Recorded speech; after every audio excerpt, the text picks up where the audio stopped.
Bon, merci. Je tiens à remercier tout d'abord évidemment Philippe Hoffman et le LABEX qui a donc financé en grande partie ce colloque dont je vais vous parler, qui s'est tenu le 1er et le 2 juillet 2016 et qui était intitulé Voix à distance, faire sens de la vocalité en sciences humaines. Distant Voices Making Sense of Vocality in the Human Sciences. Donc c'était un colloque bilingue, tenu en français et en anglais, au Chicago University Center. Pour ceux qui ne savent pas où c'est pas grave, hein, c'est pas tellement connu peut-être. C'est un centre qui est de l'université de Chicago, mais qui se trouve à Paris, dans le 13e arrondissement. Voilà, c'était un colloque qui avait plusieurs partenaires, et au sein du LABEX et à l'extérieur du LABEX. Donc il y avait impliqué le centre Guy-Oxim, il y avait impliqué des collègues du LEM, il y avait donc le centre Alexandre Koyré, et à part l'université de Chicago aussi le Wellesley College, le Department of Music notamment, donc du Massachusetts. Donc c'était déjà, si vous voulez, un défi d'organiser ce colloque avec tellement de partenaires. En revanche, le colloque a été filmé intégralement et donc vous pouvez le consulter en ligne sur le site de l'EHESS. Et donc c'est pourquoi je vais non me lancer dans un résumé des contributions plus ou moins détaillées des interventions respectives, de privilégier des interventions de ce colloque, mais plutôt suivre d'abord un peu l'appel, l'inscription dans les problématiques de Aztec, et faire quelques remarques d'ordre plutôt épistémologique, méthodologique, avec qui sont issues des discussions que nous avons eues lors de ce colloque. Donc, je rappelle tout d'abord que quelques des thèmes marquants qui avaient donné lieu à des publications des différents membres du LABEX ont eu un rapport au thème de la voix. Donc je pense notamment à des travaux sur la glossolalie ou le parler en langue, sur des travaux sur la psychiatrie, la psychanalyse, mais aussi l'invention et l'improvisation dans la parole poétique ou dans le chant, donc des travaux de nos collègues anthropologues, ou aussi des travaux sur l'histoire des archives vocales, notamment des travaux qui interrogent la fondation de ce qu'on appelle de nos jours l'ethnomusicologie. Donc l'ethnomusicologie, vous allez voir, était bien représentée donc aussi dans ce colloque.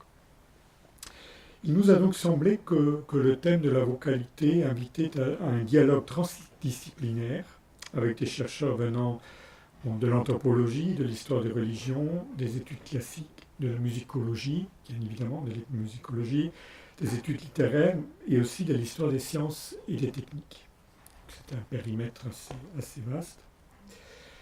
Et le colloque cherchait donc à mettre en valeur des convergences existantes entre plusieurs membres du LABEX en élargissant le périmètre à une échelle internationale. Donc d'où la collaboration avec Wellesley et l'université de Chicago que j'avais mentionné. Je mentionne aussi que le colloque a été co-organisé donc avec le compositeur et musicologue Martin Brody, qui malheureusement aujourd'hui ne peut pas être là parce qu'il est à Boston, donc au Massachusetts, et que cette collaboration s'est avérée très fructueuse. En se consacrant aux rapports étroits entre techniques vocales spécialisées et production de croyances d'un côté, et de façon réflexive à la façon dont les sciences humaines ont traité ces objets au prisme de la distance culturelle et historique que ceux-ci imposent, Le colloque ne visait, ça j'insiste encore une fois là-dessus, pas à l'exclusivité, hein, chose impossible, mais plutôt à articuler les problématiques donc des programmes communs 3 et 6 notamment, donc d'une approche anthropologique ou ethnographique sur les techniques de croyance et des approches historiques portant sur les pratiques savantes. Plus précisément, il s'agissait donc d'étudier en premier lieu, de façon transculturelle et dans la longue durée, les performances vocales à titre paradigmatique qui se trouvent au cœur de situations exceptionnelles ou rituelles censées incarner des valeurs sociales et produire des actions ou des effets très spécifiques. Donc là, à titre d'exemple, par exemple, les techniques vocales spécialisés comme ceux dans le théâtre de la tragédie grecque ou le cas du chant diphonique dans des contextes rituels ou thérapeutiques ou des contextes de nos jours plutôt commerciaux, hein.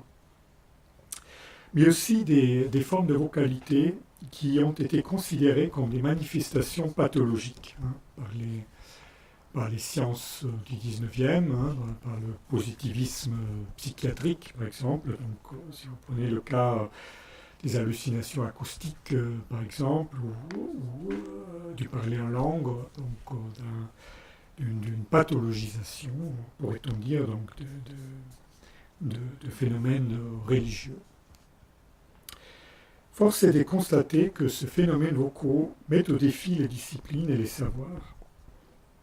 Et une des problématiques communes concerne en effet l'inscription de ces phénomènes dans un contexte historique ou social. Donc là, on pourrait peut-être faire de façon assez schématique, hein, évidemment, la comparaison avec le cas de l'image ou des images ou des techniques visuelles qui nous paraissent beaucoup plus palpables, alors que la voix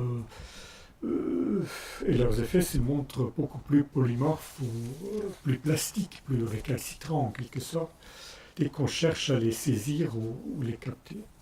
Et on pourrait à ce titre dire, à titre d'hypothèse, que la voix humaine en tant que telle, comme d'autres phénomènes caractéristiques de l'être humain, se situe dans une zone frontalière où des techniques du corps s'articulent avec des techniques du sens ou de faire sens, techniques d'interprétation donc qui touchent plusieurs registres. Et je dis bien technique du corps parce que quand on chante, hein, c'est toujours avec tout son corps, hein. Donc on a donc affaire à des phénomènes qui sont à la fois de l'ordre de la physiologie, d'une psychophysiologie complexe, hein, parce que toujours l'esprit qui est aussi donc à l'œuvre, et de l'interprétation ou du sens. Je voudrais insister sur deux mises en garde qui nous ont un peu accompagnés dans la conception de cette recherche, de ce colloque. D'un côté, une mise en garde entre ce qu'on pourrait appeler la théorisation un peu trop générale ou surplombante, hein. Donc on aurait pu être tenté de s'approcher effectivement de ces phénomènes vocaux avec une telle visée théorique, avec une tentative de monter un peu trop rapidement en généralité, en privilégiant un discours sur la voix qui nous permettrait d'en rendre compte de façon transversale et transhistorique, mais en ignorant en quelque sorte les spécificités du local, hein, du contexte locaux, culturel, historique différent. Bon, si vous voulez un exemple, un discours qui se prête là bien à aurait été qu'on a en fait plutôt que, en fait, où on s'est mis plutôt à distance, par exemple la psychanalyse lacanienne, hein, on a tout un discours, toute une formulation pour penser la voix comme un objet à part. Donc tentative théorique qui a un certain rapport avec la pratique aussi, mais qui elle-même a élucidé, il me semble, de façon historique et anthropologique, dans le cadre d'une anthropologie historique, hein, en l'occurrence de ce qu'on pourrait appeler l'émergence de l'inconscient. Et je pense là, le colloque et la démarche que nous avons suivie étaient bien articulés avec d'autres projets de colloques et de publications du LABEX récemment, dans lequel j'étais aussi impliqué, notamment, je pense notamment au colloque sur les usages des rêves, hein, qu'on avait co-organisé en 2015 avec Jacqueline Carrois. Donc, donc, comme notre titre l'indique, hein, Voix à distance, nous avons mis l'accent sur la mise à distance de voix. Donc, qu'il s'agisse des voix d'acteurs historiques, de celles provenant d'autres cultures ou de traditions. Insister sur la distance nous a mis en garde aussi, il me semble, contre un autre piège qui est celui de la mystification de l'objet. Et là, il convient quand même de dire que la voix se prête bien à cet exercice. Bon, on a bien en tête la voix de l'autre avec un grand A, trop souvent tenu pour la figure d'une altérité absolue. Hein. Au lieu, effectivement, on insiste sur cette altérité, mais au lieu de s'interroger proprement sur cette inscription et ses présupposés théoriques, culturels ou politiques. Bon, il nous a semblé important de renverser la problématique et de poser plutôt la question de savoir comment les voix, au pluriel, hein, des autres apparaissent ou non dans une écriture savante donnée. Donc, cela implique évidemment de s'interroger sur les différentes techniques de fixation, d'interprétation, de conservation, donc sur les manières de transcription, d'écriture, donc justement sonore, développées ou empruntées par les sciences humaines. Donc, en fin de compte, de s'interroger aussi sur nos propres outils. Donc, c'est aussi une démarche autoréflexive. Les intervenants étaient donc bel et bien invités de se lancer dans un double travail, hein, si j'ose dire. Voilà, donc le colloque avait plusieurs parties et thématiques. Voilà l'affiche, donc on a mis Jeanne d'Arc sur le titre, Jeanne d'Arc écoutant le voix. Aussi, le cas de Jeanne d'Arc, une intervention qui a souligné la problématique historique et épistémologique de traiter Jeanne d'Arc comme un cas psychiatrique. Puis ça, c'était les sections en fait, qui se sont déclinées sur des problématiques différentes, où on fait de l'inscription de la voix dans un espace, dans l'espace scénique, qui était une problématique. Tout ce qui est voix ou non-voix, donc les signaux, le bruit, avec la matérialité de la voix qui était traitée en session 2, les voix intérieures, les langages imaginaires, donc là, en gros, la problématique des savoirs psychopathologiques qui rencontrent le technique des croyances, et la session 4 qui, à mon sens, était la plus réflexive sur les ethnographies du chant et de la parole. Et je vais maintenant peut-être parler un peu à partir de cette problématique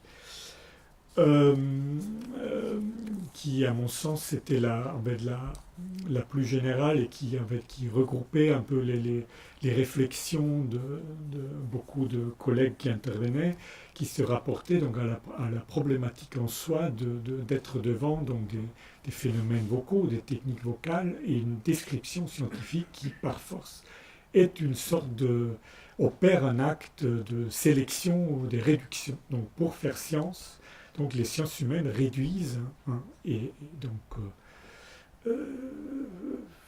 doivent extraire quelque chose, des éléments de ce que l'observateur ou l'historien recueille ou observe. de ce qui se présente pour l'ethnographe, par exemple, de la façon la plus concrète dans une situation qui est une interaction, une situation de champ qui est une situation très complexe, donc réduction visant à rendre intelligible ce qui était d'abord une expérience sensible des voix. Donc, quelles sont les implications de tels choix de sélection et de réduction qui vont façonner l'objet vocal, objet donc, de savoir, du premier ethnographe, par exemple. Ça, c'était une des questions. Donc, passer d'un rapport social à une transcription, à une écriture, implique beaucoup plus que juste une transformation technique ou morphologique. Et là, effectivement, on peut penser aux études classiques de Tchakoudi, évidemment, et plein d'autres travaux dans le sillage de ces études tout à fait classiques. Donc, par exemple, donc, le cas qui était traité dans ce cas par Denis Laborde, de chants populaires sous le Second Empire, montrait à quel point la naissance de la musicologie et de l'ethnomusicologie est non seulement liée à un projet de légitimation politique, de la construction d'un passé, d'une archéologie, en quelque sorte, du chant, mais aussi à une différenciation, une classification selon une échelle commune, où les sauvages d'un côté, les civilisés de l'autre, trouvent la place. Donc, inscription dans une humanité, parce que la voix est aussi signe de l'humanité, de l'humain, qu'on appartient à une humanité commune. En même temps, il y a un classement, il y a un rapport, évidemment, aussi de domination qui habite donc ces projets d'inscription dans un savoir à un lieu donné. Donc face à un tel constat, se pose donc la question de savoir comment l'ethnomusicologie, par exemple, aujourd'hui, peut accorder une place aux voix des autres, à leur corporéité, on pourrait dire, à leur plasticité, à leur caractère irréductible. Donc là, en fait, c'était tout à fait intéressant de discuter le cas du chant diphonique, qui est pour les anthropologues aussi un cas paradigmatique classique, en fait, qui a été étudié dans des contextes très différents. Et c'était juste donc à la fois rituel dans le chamanisme, par exemple, mais aussi dans des cadres thérapeutiques, mais aussi de nos jours de plus en plus commerciaux. Donc on pense à l'inscription dans la world music, et donc dans une diffusion à large échelle et des disques, mais qui ont un intérêt à la fois d'archiver donc ce patrimoine, et en même temps aussi de le faire exister autrement. Donc, où il faut voir quelque chose comme une création proprement nouvelle, dans lequel les chercheurs ou les conservateurs trouvent aussi leur place. Et donc c'était tout l'enjeu donc de cette réflexion, de se poser la question quel en fait est le rôle de chercheur de l'écriture savante, de la production savante, parce qu'effectivement là on recourt à d'autres moyens, à des formes d'audiovisuel. Donc ça c'est aussi un thème qui a occupé au sens plus large le membre du LABEX, notamment du programme 3. Donc là, à mon avis, c'était un cas tout à fait paradigmatique et saisissant. Donc, très brièvement, avant de clôturer, je voudrais mentionner juste un autre volet qui s'ouvrait avec la science consacrée aux voix intérieures et langage imaginaire, autour des phénomènes de croyance qui ont été considérés à partir d'un certain moment, comme je le disais, comme des phénomènes pathologiques. Et donc comme étant du ressort de la psychiatrie et de la psychanalyse. Donc c'est notamment le cas de la glossolalie, du parler en langue, qui a mis au défi et qui met encore au défi, on va dire, les techniques du sens ou de l'interprétation. D'où le soupçon qu'il s'agisse donc soit d'actes de paroles insensés, hein, soit d'actes dont le vrai sens ne serait accessible que par un travail d'abstraction, de réduction. Encore une fois, on rencontre donc la stratégie, cette fois-ci adoptée par soit des psychologues, soit des psychanalystes qui s'y consacrent pour y trouver par exemple, des complexes psychiques infantiles, en fait, qui cherchent donc à trouver une vérité donc, derrière quelque chose qui se présente donc comme un non-sens ou quelque chose qui n'aurait pas de sens. Donc c'était un cas qui a permis de problématiser l'articulation donc, entre l'anthropologie et l'histoire religieuse et l'histoire de la psychanalyse, en interrogeant les formes concrètes des dispositifs qui accordent des fonctions différentes au pouvoir de la voix. Et là, je pense notamment, en fait, il y a effectivement tout un pan de travaux qui a été évoqué de façon fructueuse. Je pense notamment aux travaux de Michel de Certeau, qui ont démarré tout un travail dont on a fait état lors de cette séance. Donc, réfléchir donc, sur ces convergences et divergences entre donc, les dispositifs de la psychiatrie, de la psychanalyse, mais aussi des dispositifs de la confession, dont on sait la commune généalogie, mais qu'il s'agit encore, il me semble, de retracer en détail les effets, et en quoi ce dispositif donc, accorde à la voix de l'opérateur une fonction suggestive, voire curative. Donc là, c'était donc tout un pan de réflexion avec qui a à la fois donc, problématisé le cas de la glossolalie, mais aussi le cas donc, du dispositif freudien qui prétend opérer un renversement par rapport à d'autres dispositifs, donc qui accordent une place beaucoup plus importante au pouvoir de la voix, donc pour privilégier l'écoute, comme vous le savez, de l'analyste. Or, il me semble qu'il convient d'insister, contrairement à ce que l'on pourrait penser, que l'écriture joue aussi là, un rôle beaucoup plus considérable dans ces renversements.